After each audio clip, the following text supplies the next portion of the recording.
decía que tenía un corazón para vivir, el otro lo guardaba para fiestas.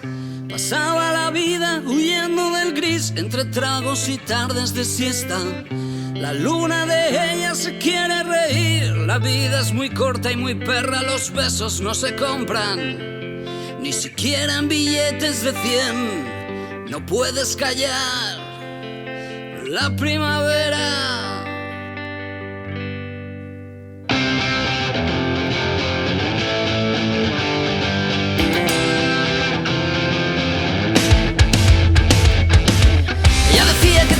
Plantado en añil los sueños que nunca tenían, que la risa no tiene color en abril, que ella pinta con ironía, que las flores que tiene en su jardín le saludan todos los días y ella les canta bajito justo antes de irse a dormir.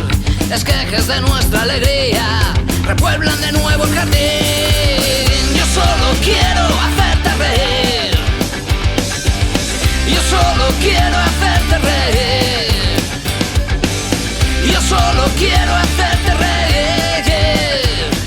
Volar muy rasito encima de la envidia, matarnos a besos los dos, dejar la tristeza ahogada en la risa, matarnos a besos los dos.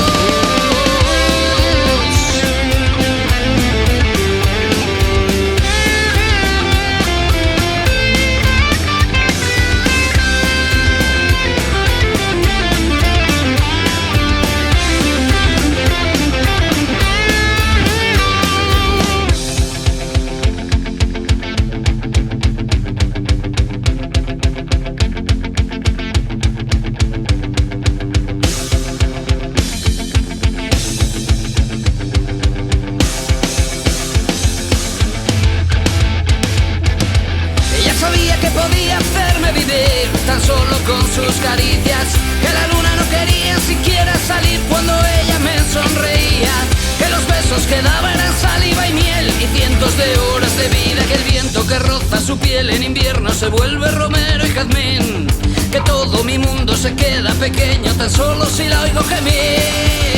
Yo solo quiero hacerte reír, yo solo quiero hacerte reír, yo solo quiero hacerte reír.